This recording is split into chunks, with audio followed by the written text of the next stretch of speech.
নমস্কাৰ জনালো সকলোকে। আজি আপোনালোকৰ মাজলৈ লৈ আহিছোঁ চিকেন পোলাও ৰেচিপি এটি। এয়া মই যোগাৰ কৰি লৈছোঁ ধুনীয়াকৈ ৰান্ধিবৰ কাৰণে।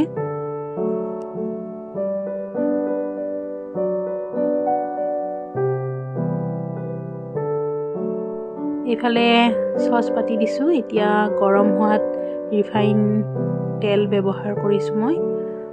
আৰু এতিয়া তেলখিনি যেতিয়া ধুনীয়াকৈ গৰম হ'ব তেতিয়া তাত কাটি থোৱা পিঁয়াজখিনি দি দিম আৰু লগতে তেজপাত কেইখিলাও দি দিম ইয়াতে।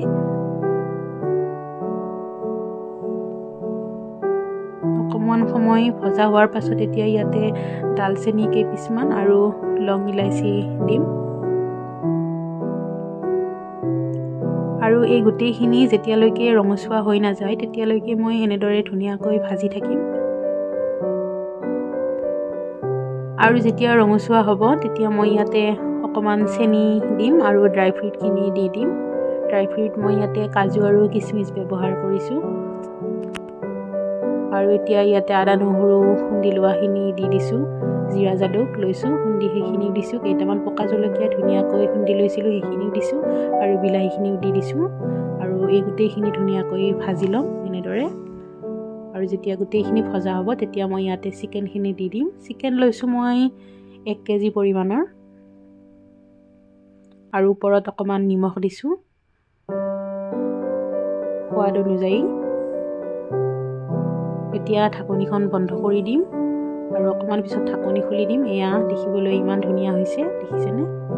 আৰু এনেদৰে লৰাই যেতিয়া ইয়াৰ পৰা তেল ওলাব ধুনীয়াকৈ তেতিয়া মই ইয়াত অকণমান গাখীৰ ব্যৱহাৰ কৰিম। এয়া গাখীৰখিনি দি দিছোঁ।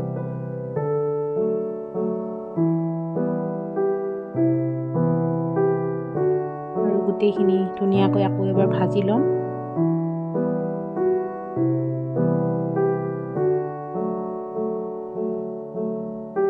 আৰু এইখিনি সময়তে লৰাই মই পৰিমাণ মতে পানী দিম। আৰু পানীখিনি দি উঠি মই ইয়াতে চাউলখিনিও বাকি দিম। চাউল লৈছোঁ 1 কেজিতকৈ অকণমান বেছি। জহা চাউল ব্যৱহাৰ কৰিছোঁ। পোলাওত জহা চাউল ব্যৱহাৰ কৰিলে বহুত ভাল লাগে খাই, তাৰ যিটো সুগন্ধি সঁচাকৈ ভাল লাগে।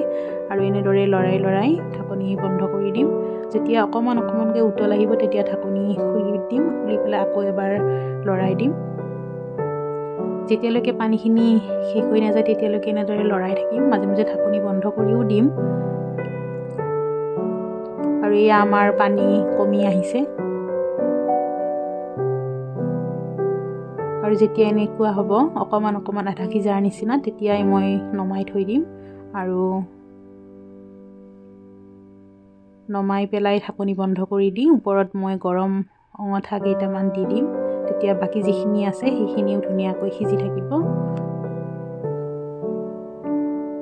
ইয়াত দেখিছেনে দি দিলোঁ।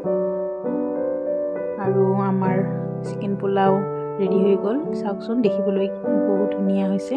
যদি ভাল লাগিছে চাই চেনেলটো ছাবস্ক্ৰাইব কৰি দিব, শ্বেয়াৰ কৰি দিব আৰু লাইক কৰি দিব।